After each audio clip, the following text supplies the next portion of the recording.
ಮಾಜಿ ಪ್ರಧಾನಿ ದೇವೇಗೌಡರ ಧರ್ಮಪತ್ನಿ ಚೆನ್ನಮ್ಮ ವಿಧಿವಶರಾಗಿದ್ದಾರೆ. ನಾಳೆ ಹುಟ್ಟೂರು ಹರದನಹಳ್ಳಿಯಲ್ಲಿ ಅಂತ್ಯಕ್ರಿಯೆ ನೆರವೇರಿಸೋದಕ್ಕೆ ಕುಟುಂಬಸ್ಥರು ತೀರ್ಮಾನವನ್ನ ಮಾಡಿದ್ದಾರೆ. ಗೌಡರ ಹುಟ್ಟೂರು ಹರದನಹಳ್ಳಿಯಲ್ಲಿ ಚೆನ್ನಮ್ಮ ಅಂತ್ಯಕ್ರಿಯೆ ನೆರವೇರಿಸಲಾಗುತ್ತೆ. ಹಾಸನ ಜಿಲ್ಲೆ ಹೊಳೆನರಸೀಪುರ ತಾಲೂಕಿನ ಹರದನಹಳ್ಳಿಯ ಗ್ರಾಮ ರಾತ್ರಿ 8 ಗಂಟೆಗೆ ಇವತ್ತು ಹುಟ್ಟೂರಿಗೆ ಚೆನ್ನಮ್ಮ ಅವರ ಪಾರ್ಥಿವ ತಲುಪುತ್ತೆ. ನಾಳೆ ಮಧ್ಯಾಹ್ನದ ನಂತರ ಹರದನಹಳ್ಳಿಯಲ್ಲಿ ಚೆನ್ನಮ್ಮ ಅಂತ್ಯಕ್ರಿಯೆಯನ್ನು ನೆರವೇರಿಸಲಾಗುತ್ತೆ.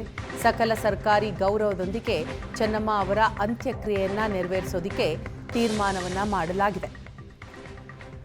ನಿನ್ನೆ ಸಿಎಂ ಡಿಕೆ ಶಿವಕುಮಾರ್ ಚೆನ್ನಮ್ಮ ಅವರ ಪಾರ್ಥಿವದ ಅಂತಿಮ ದರ್ಶನವನ್ನು ಪಡೆದ ನಂತರ ಸಕಲ ಸರ್ಕಾರಿ ಗೌರವವನ್ನು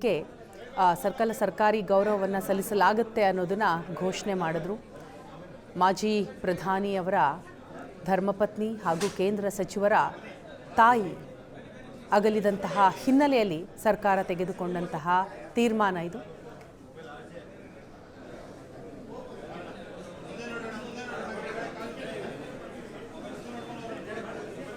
ಚೆನ್ನಮ್ಮ ವಿಧಿವಶರಾಗ್ತಾ ಇದ್ದ ಹಾಗೆ ಅನೇಕ ಗಣ್ಯರೆಲ್ಲರೂ ಕೂಡ ಕಂಬನಿ ಮಿಡಿದಿದ್ದಾರೆ. ಮಾಧ್ಯಮದ ಮುಂದೆ ಮಾತನಾಡಿದ್ದಾರೆ. ಕುಟುಂಬಸ್ಥರಿಗೆ ಸಾಂತ್ವನವನ್ನು ಹೇಳಿದ್ದಾರೆ. ಮಾತೃ ಸ್ವರೂಪಿ ಚೆನ್ನಮ್ಮನವರು ಅವರ ನಿಧನ ಕೇಳಿ ನಮಗೆಲ್ಲ ಆತಂಕ ಆಯಿತು. ಆರೋಗ್ಯ ಗಂಭೀರವಾಗಿದೆ ಅನ್ನೋದನ್ನು ನಾವೆಲ್ಲ ಮಾಹಿತಿಯನ್ನು ಕೇಳ್ತಾ ಇದ್ದೋ. ನಮ್ಮ ಪೊಲೀಸರು ಕೂಡ ಚೆನ್ನಾಗಿದ್ದಾರೆ ಅಂತೇಳಿ ವರದಿಯನ್ನು ಕೊಡ್ತಾ ಇದ್ರು.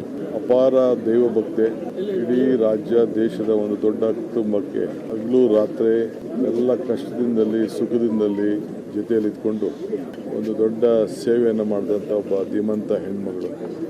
ನಾವ್ಯಾರು ಶಾಶ್ವತವಾಗಿ ಇರಲಿಕ್ಕಾಗೋದಿಲ್ಲ. ಆದರೆ ದೇಶ ಮತ್ತು ರಾಜ್ಯದ ಅನೇಕ ರಾಜಕಾರಣಿಗಳಿಗೆ ಒಂದು ಮಾತೃ ಸ್ವರೂಪಿಯಾಗಿ ಸೇವೆಯನ್ನು ಮಾಡ್ಕೊಂಡು ಬಂದಂಥ ಒಬ್ಬ ಧೀಮಂತ ಹೆಣ್ಮಗಳು. ದೇವೇಗೌಡರು ಮತ್ತು ಅವರ ಎಲ್ಲ ಅವರ ಕುಟುಂಬದ ಯಶಸ್ಸಿಗೆ ಅನೇಕ ತ್ಯಾಗಗಳನ್ನು ಮಾಡಿದಂಥ ಒಬ್ಬ ಧೀಮಂತ ಹೆಣ್ಮಗಳನ್ನು ನಾವು ಇವತ್ತು ಕಳ್ಕೊಂಡಿದ್ದೇವೆ.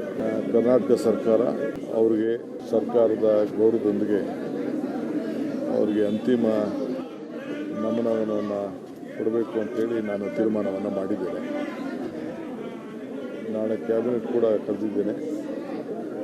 ಅಲ್ಲೂ ಕೂಡ ಅವರಿಗೆ ಸಂತಾಪ ಸೂಚನೆ ಮುಂದಿನ ಸೋಮವಾರ ನಾನು ಗೌಡ್ರ ಹತ್ರ ಮಾತಾಡಿದೆ. ಅವರು ನಾಳಿದ್ದು ಅಂತ್ಯಕ್ರಿಯೆಯನ್ನು ಇಟ್ಕೊಳ್ಳೋಣ ಅಂತೇಳಿ ತಿಳಿಸಿದ್ದಾರೆ. ಹಾಸನ ಜಿಲ್ಲೆಯಲ್ಲೇ ಅಲ್ಲೂ ಕೂಡ ನಾವೆಲ್ಲ ಕೆಲವು ಭಾಗವಹಿಸ್ತೇವೆ. ಸರ್ಕಾರದ ಎಲ್ಲ ಥರದ ವ್ಯವಸ್ಥೆ ಕೂಡ ಮಾಡಲಿಕ್ಕೆ ಈಗಾಗಲೇ ನಾನು ಸೂಚನೆಯನ್ನು ಕೂಡ ಕೊಟ್ಟಿದ್ದೇನೆ. ಒಬ್ಬ ದೇಶದ ಪ್ರಧಾನಮಂತ್ರಿಯ ಧರ್ಮಪತ್ನಿ, ಮಾಜಿ ಪ್ರಧಾನಮಂತ್ರಿ ಧರ್ಮಪತ್ನಿ, ಒಬ್ಬ ಹಿರಿಯ ರಾಜಕಾರಣಿಗಳ ಕುಟುಂಬ, ಕೇಂದ್ರ ಸಚಿವರ ತಾಯಿ, ಇವೆಲ್ಲ ಗಮನದಲ್ಲಿಟ್ಕೊಂಡು ನಾವು ಸರ್ಕಾರದ ಗೌರವ ಕೊಡಬೇಕು ಅನ್ನೋದನ್ನು ತೀರ್ಮಾನವನ್ನು ಮಾಡಿದ್ದೇವೆ. ಅವರ ಆತ್ಮಕ್ಕೆ ಶಾಂತಿ ಸಿಗಲಿ. ಇನ್ನು ಅನೇಕ ವಿಚಾರಗಳು ಮಾತಾಡೋದಿದ್ರು ಕೂಡ ಬೇರೆ ಸಂದರ್ಭದಲ್ಲಿ ಅವರ ವಿಚಾರವನ್ನು ಅವ್ರು ಮಾಡಿದಂಥ ಒಂದು ರಾಜಕೀಯ ಕುಟುಂಬದ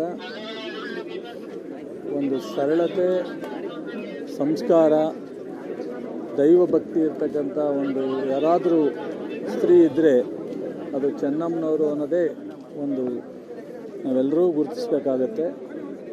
ಮತ್ತು 72 ವರ್ಷ ವೈವಾಹಿಕ ಜೀವನವನ್ನು ನಡೆಸಿರ್ತಕ್ಕಂಥ ಅದರಲ್ಲೂ ಸಹ ಅಪರೂಪದ ನಾವು ಸಂಗತಿಯನ್ನು ನೋಡ್ಬೋದು.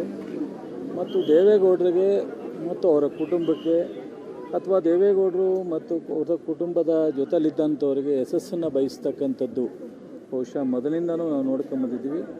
ಅವರ ಸಂಪರ್ಕದಲ್ಲಿ ನಾನು ಒಬ್ಬರ ತಾಯಿ ಸಮಾನವಾಗಿ ಅವರನ್ನು ನಾವು ಗುರುತಿಸಿದ್ದೀವಿ.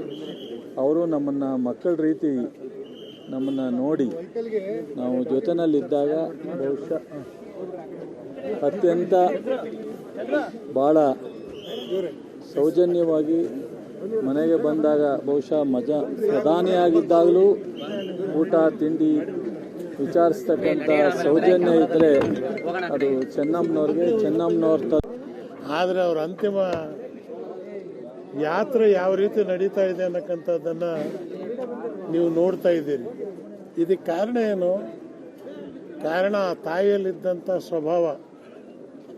ಯಾರೇ ಮನೆ ಹೋಗಲಿ ಊಟ ಮಾಡಲಾರ್ದೆ ಕಲಿಸ್ತಿರ್ಲಿಲ್ಲ. ಹೊಳೆನರಸೀಪುರದಿಂದ ಹಿಡಿದು ಬಸವನಗುಡಿ ಮನೆಯಿಂದ ಹಿಡಿದು ಮುಖ್ಯಮಂತ್ರಿ ಮನೆಯಿಂದ ಹಿಡಿದು ಪ್ರಧಾನಮಂತ್ರಿ ಮನೆವರೆಗೂ ಕೂಡ ಆ ತಾಯಿಯ ಸಾರಥ್ಯ ಇತ್ತು ದೇವೇಗೌಡರ ಜೊತೆಯಲ್ಲಿ. ಪದೇ ಪದೇ, ಯಾಕಂದ್ರೆ ನಿಮಗೆ ಗೊತ್ತಿದೆ, ದೇವೇಗೌಡರ ಜೊತೆಯಲ್ಲಿ ಪ್ರಧಾನಮಂತ್ರಿ ಆಗಿದ್ದಾಗ ಕನಿಷ್ಠ 18 ಗಂಟೆ ಅವ್ರ ಜೊತೆಲಿ ಇರ್ತಿದ್ದೆ ನಾನು. ನನಗೆ ಅಮ್ಮ ಅವ್ರು ಫೋನ್ ಮಾಡೋರು, ಏನಾದರೂ ತಿಂದ್ರ ಗೌಡ್ರು, ಏನಾದರೂ ಕುಡಿದ್ರ, ಏನಾದರೂ ಕುಡಿಸಿ, ಏನಾದರೂ ತಿನ್ನಿಸಿ, ಸ್ವಲ್ಪ ಮಲಿಕು ಅಂತ ಹೇಳಿ. ಗಂಡನ ಬಗ್ಗೆ ಇಷ್ಟು ಚಿಂತೆ ಮಾಡ್ತಿದ್ದಂಥ ಒಂದು ಧರ್ಮಪತ್ನಿ. ಪದೇ ಪದೇ ಹೇಳೋರು ಅವ್ರು, ನಾನು ಯಾವತ್ತು ಹೋದ್ರೂ ಮುತ್ತೈದೆಯಾಗಿ ಹೋಗ್ಬೇಕು ಅಂತ. ದೇವರು ಅವರ ಆಸೆ ಇವತ್ತು ಅದನ್ನೇ ಆಯಿತು. ನನಗಿರ್ತಕ್ಕಂಥ ಚಿಂತೆ ದೇವೇಗೌಡರ ಆರೋಗ್ಯ. ಯಾಕಂದರೆ ಚೆನ್ನಮ್ಮನವ್ರು ಇಲ್ಲದೆ ದೇವೇಗೌಡರು ಒಂದು ದಿವಸ ಕಳೆಯೋದು ಭಾರಿ ಕಷ್ಟ. ಅಂಥದ್ರಲ್ಲಿ ದೇವರು ದೇವೇಗೌಡರಿಗೆ ಆರೋಗ್ಯ ನೀಡಲಿ. ಮತ್ತು ಏನು ಕುಮಾರಸ್ವಾಮಿ ಅವರು, ರೇವಣ್ಣ ಅವರು, ಅವರೆಲ್ಲ ಬೆಳವಣಿಗೆಗೆ ಚೆನ್ನಮ್ಮನವ್ರ ಮಾರ್ಗದರ್ಶನ, ಚೆನ್ನಮ್ಮನವರ ಪ್ರೀತಿ, ಅವ್ರ